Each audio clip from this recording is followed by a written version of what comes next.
로마서 6장 12절에서 14절의 말씀, 저와 여러분이 함께 한 목소리로 읽겠습니다. 시작. 그러므로 너희는 죄가 너희 죽을 몸을 지배하지 못하게 하여 몸의 사욕에 순종하지 말고, 또한 너희 지체를 불의의 무기로 죄에게 내주지 말고, 오직 너희 자신을 죽은 자 가운데서 다시 살아난 자 같이 하나님께 드리며 너희 지체를 의의 무기로 하나님께 드리라. 죄가 너희를 주장하지 못하리니 이는 너희가 법 아래에 있지 아니하고 은혜 아래에 있음이라. 아멘. 오늘은 하나님께 드리고 하나님께 드리라 라는 제목으로 하나님의 말씀 나누려고 합니다. 우리는 고난주간의 여정을 보내고 있습니다. 그런데 우리의 삶을 돌아보면 아직도 내 자아가 너무 강하고 하나님의 뜻보다는 내 감정, 내 욕심을 따라 살아가는 삶의 모습이 훨씬 더 많습니다. 그래서 우리는 이런 고민을 하게 되죠. 왜 나는 변하지 않을까? 왜 맨날 같은 문제를 가지고 같은 실수를 반복하며 그렇게 살아갈까? 나 자신을 볼 때 한심스러운 생각이 들 때도 있습니다. 그래도 이런 고민을 하는 분들은 다행인 겁니다. 사실 그런 자아 성찰을 하지 못하는 사람이 훨씬 더 많기 때문이죠. 그런 사람들은요, 세상의 모든 화살을 남에게 돌립니다. 내가 그렇게 된 이유는 그 사람 때문이야. 그래서 자신을 스스로 불행하게 만들고 파멸로 몰아가는 슬픈 사람들의 이야기를 우리는 흔히 우리의 삶의 자리에서 접할 수 있습니다. 얼마 전에 금쪽 같은 내 새끼에 초등학교 여학생이 나왔는데 자신이 불행한 이유를 남동생 때문이라고 모든 고통의 원인을 동생에게 돌리며 비난했습니다. 그 여학생의 몸무게가 18kg 정도밖에 나가지 않았고 거식증 때문에 고통스러워했는데 자신이 먹지 않았고 자신이 고통스러운 그런 모든 문제에 대해서 원인을 7살 된 어린 남동생에게 있다고 비난하는 모습을 보며 참 가슴이 아팠습니다. 사실 문제의 원인을 남에게 찾아도요, 우리는 행복해지지 않습니다. 비난하는 말을 듣다 보면 나도 모르게 그 비난의 말에 현혹되고 또 그 비난의 말이 나를 또 미움의 감정에 사로잡히게 만들 때가 많기 때문에 또 우리 자신이 행복하지 않게 되는 것이죠. 얼마 전에 아들이 학교를 다녀와서는 이런저런 이야기를 일부러 제가 걸고 또 이야기를 나눴었는데 갑자기 교장 선생님이 싫다고 하더라고요. 겨우 이틀 나갔는데 교장 선생님이 싫을 만한 이유가 없을 것 같은데 교장 선생님이 왜 싫으냐라고 물었더니 그냥 학생들이 다 싫어한답니다. 그래서 제가 한 번 더 물었습니다. 교장 선생님을 네가 만난 적도 없을 거고 사실 겪어볼 만큼의 시간이 지나지도 않았는데 도대체 무슨 이유로 싫다는 거냐라고 물었더니 선생님들이 다 싫어하신답니다. 그래서 신입생 훈화 말씀을 요즘은 교실에 앉아서 TV로 이렇게 시청할 수 있게 돼 있는데 다른 반 담임 선생님께서 리모컨으로 TV를 꺼버리고는 아이고 실수로 꺼졌네 하면서 안 보더랍니다. 놀라운 것은요, 겪어보지도 않고 교장 선생님을 학생들이 싫어하게 됐습니다. 그 근본적인 이유가 무엇이었나요? 한 선생님이 미워했던 하나의 행동 때문이었습니다. 자기가 싫어하는 사람을 다른 사람들도 싫어하게 만들려는 인간의 죄악된 본성이 살아있었던 그런 현장을 우리가 목도한 것이죠. 결국 그 선생님 한 명의 행동은 물결치고 파도쳐서 우리 예건이의 마음에까지 도달해서 자리 잡았던 것입니다. 그래서 제가 예건이에게 이렇게 말해 주었습니다. 예건아, 겪어보지도 않고 어떤 사람을 그런 사람이다라고 판단하는 것은 큰 실수야. 남에게는 좋지 않은 사람이 너에게는 좋은 사람일 수도 있고 그 사람이 나중에 어떻게 너에게 선한 영향력을 끼치는 사람이 될지 모르는 거야. 네가 겪어보지도 않고 남의 말에 휘둘려서 그 사람을 미워하는 것은 그 사람의 입장에서는 너무 속상할 일일 것 같아 라고 말해 주었더니 예건이도 공감하고 아빠의 말이 맞는 것 같다라고 이해해 주었습니다. 여러분, 누군가가 나를 그렇게 선동해서 미워한다면 얼마나 속상할 일입니까? 그런데 우리 인간의 본성 안에 그런 미움이 자리 잡고 있고 죄가 우리의 삶을 지배하도록 방치하는 일들이 우리의 삶에서 너무 자주 발생한다는 것입니다. 그래서 오늘 말씀에 보면요, 사도 바울은 죄에 대해서 우리가 어떻게 방어해야 되는지 세 가지를 말씀하고 있고요, 의에 대해서, 하나님께 대해서 우리가 어떤 자세로 나가야 되는지 두 가지를 말씀해 주고 있습니다. 자세히 한번 살펴볼까요? 먼저 12절 말씀을 함께 읽겠습니다. 12절 시작. 그러므로 너희는 죄가 너희 몸을 죽을 몸을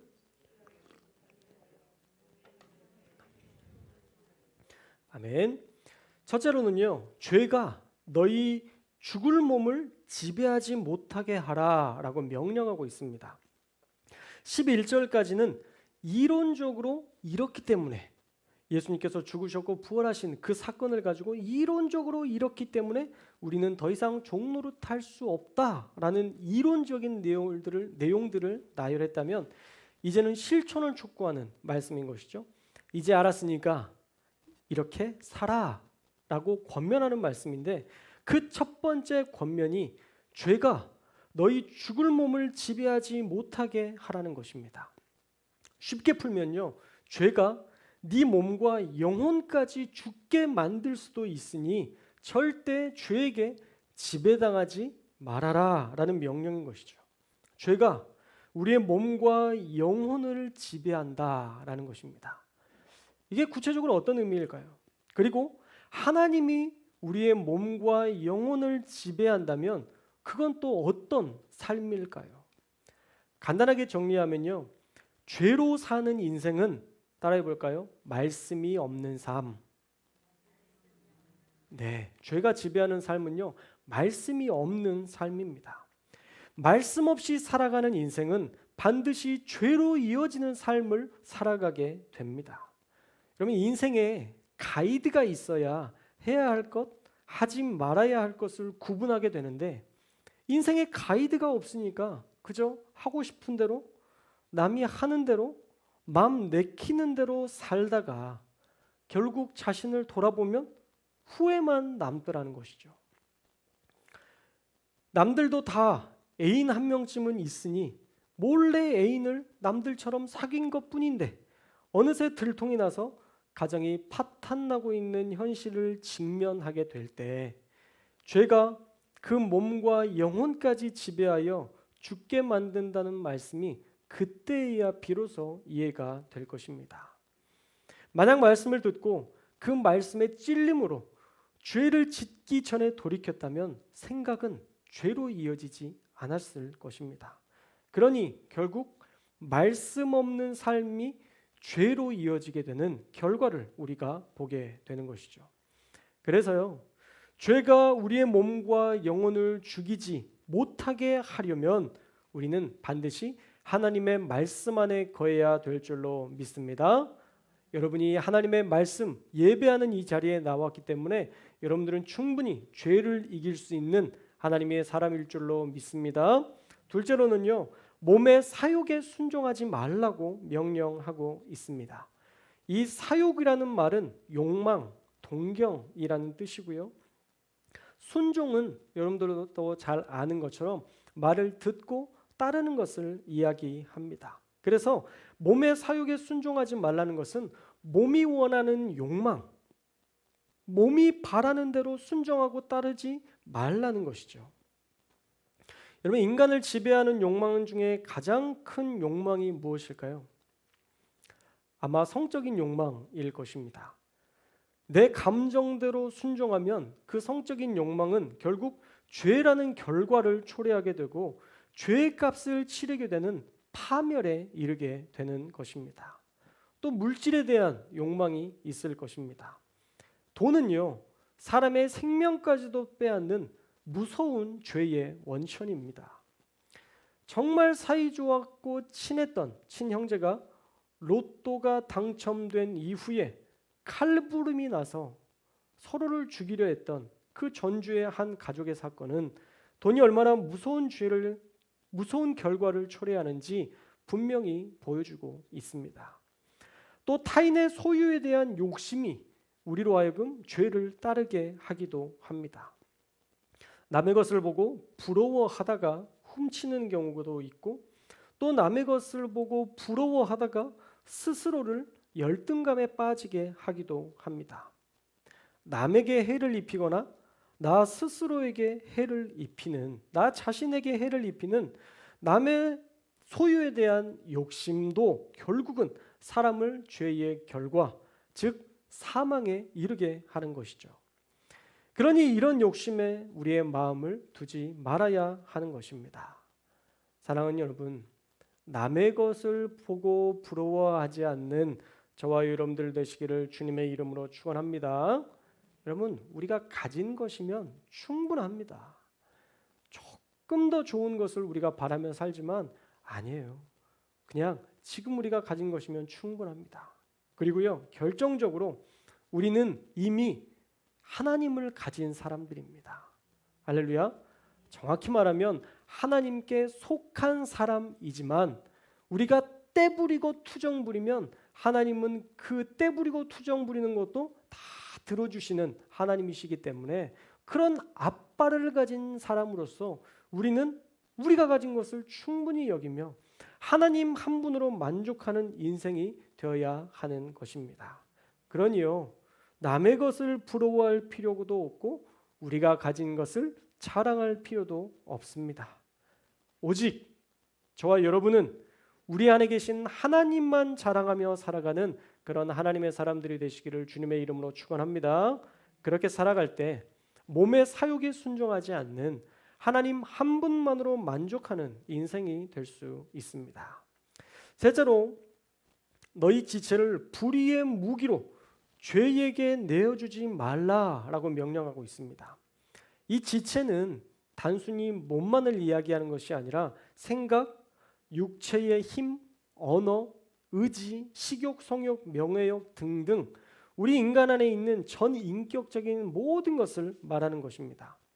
그래서 생각이 불의하다면 그 생각이 모여서 우리가 불의의 병기, 개역 한글에서는 병기라고 되어 있는데 불의를 저지르는 무기가, 우리도 불의를 저지르는 무기가 될 수 있다는 것이죠. 생각이 죄의 결과를 낳게 한다는 거예요. 세상은 나를 사랑하지 않아, 늘 그랬어 라는 생각의 죄가 모여서 세상에 대한 증오가 되고 그 증오가 모여서 자신에게 잘못하지 않았던 특정한 다수의 사람들에게 총을 겨누고 죽이면서 나를 싫어했던 세상에 대한 복수라고 자신의 행동을 정당화하는 미국의 총기 사건의 대부분이 이런 불의가 모인 불의의 무기가 되어버린 사람들의 이야기입니다. 여러분, 생각이 얼마나 무서운지 아시겠죠? 그 생각이 모여서요, 이런 끔찍한 행동을 저지르게 한다는 것입니다. 또 한마디의 말이 죽이기도 하고 한마디의 말이 살리기도 하죠. 우리가 말의 영향력에 대해서는 다 너무 잘 알고 있습니다. 육체, 언어, 의지, 그리고 수많은 욕망들, 우리가 이것들을 제대로 다루지 않으면 죄의 결과, 즉 사망에 이르는 끔찍한 결말을 보게 된다는 것입니다. 그래서 오늘 말씀에 불의의 무기라는 말은 악과 죄에 대하여 충성되고 헌신되게 살지 말라는 명령입니다. 사랑하는 여러분, 사탄의 생각에 충성되지 않는 저와 여러분들 되시기를 주님의 이름으로 축원합니다. 이 충성되다라는 뜻은요, 피스토스라는 헬라어인데 그 뜻 중에 쉽게 설득당하다라는 뜻도 있어요. 죄에게 쉽게 설득당하는 게 충성된 겁니다. 불의의 무기로 우리의 전 인격을 들여버린 그런 행위라는 것이죠. 그러므로 사망에 이르게 하는 불의의 무기가 되지 않도록 죄에게 설득당하지 않는 저와 여러분들 되시기를 주님의 이름으로 축복합니다. 자, 그렇다면 이제 우리는 어떻게 살아야 할까요? 자, 따라해 봅시다. 하나님께 드리고 하나님께 드리라. 아멘. 어떻게 해야 돼요?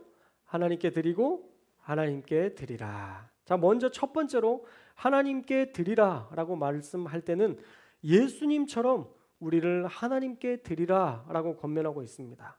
자, 우리 13절의 앞부분 말씀만 우리 한번 읽겠습니다. 시작. 또한 너희 지체를 불의의 무기로 죄에게 내주지 말고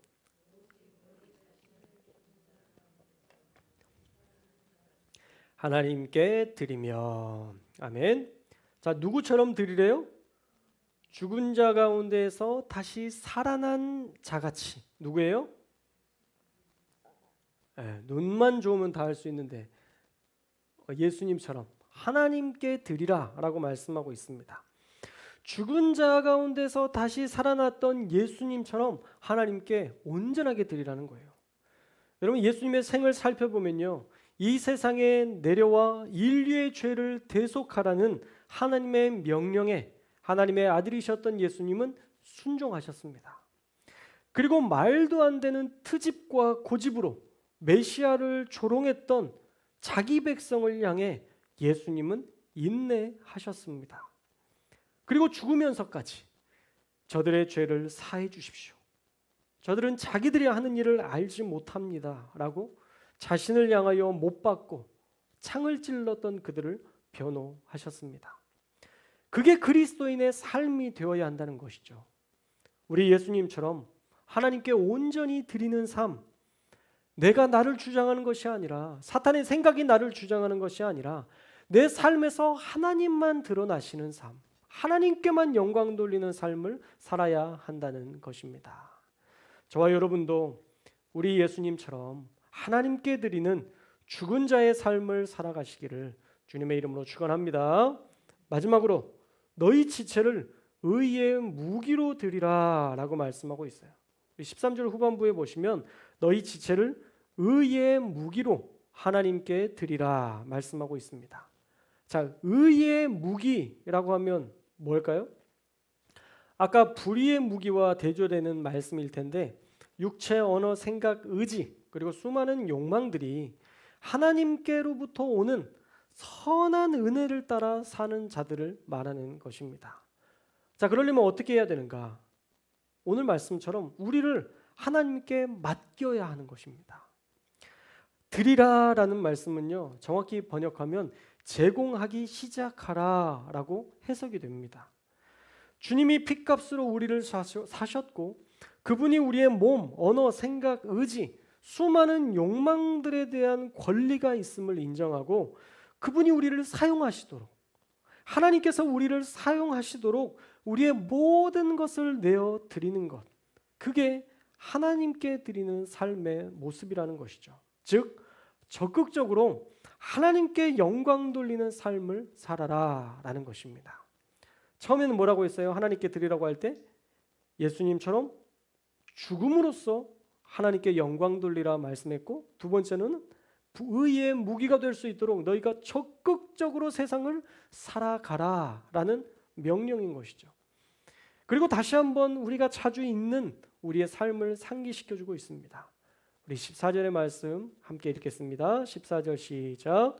죄가 너희를 주장하지 못하리니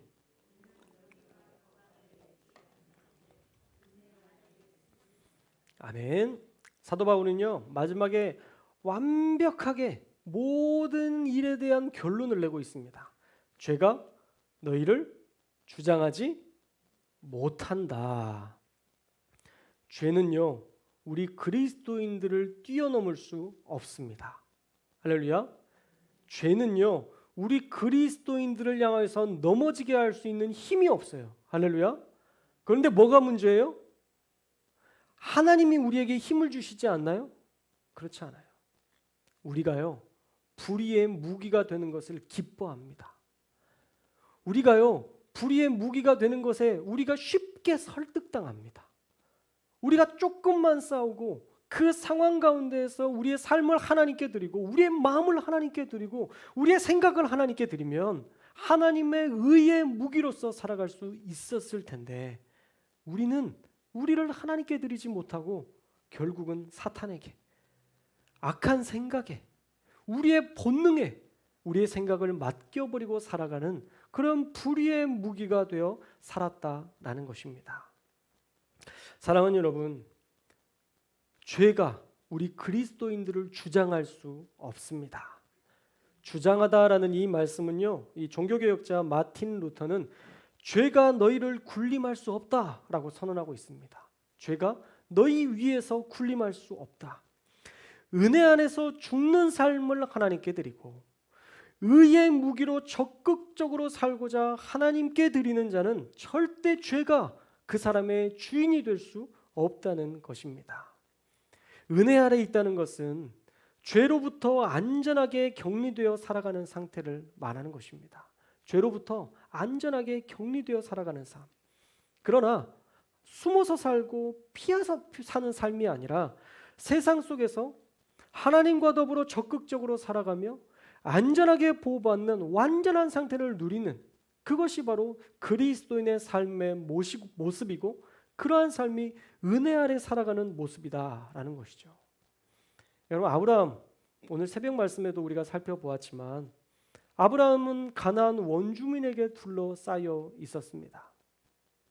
그리고 그 당시에 전쟁을 치름으로써 자신의 훈련된 318명의 군사들을 데리고 종들을 데리고 가서 상대 그 팔레스타인 지역에 있는 그 상대들과 전쟁을 벌여서 그들을 무찔렀던 그런 전적이 있습니다. 그런데 그런 순간에 자신의 모든 남자들이 할례를 통해서 수술을 한다? 여러분, 그들이 쳐들어오면요, 일 가족이 몰살될 수도 있는 상황인 것입니다.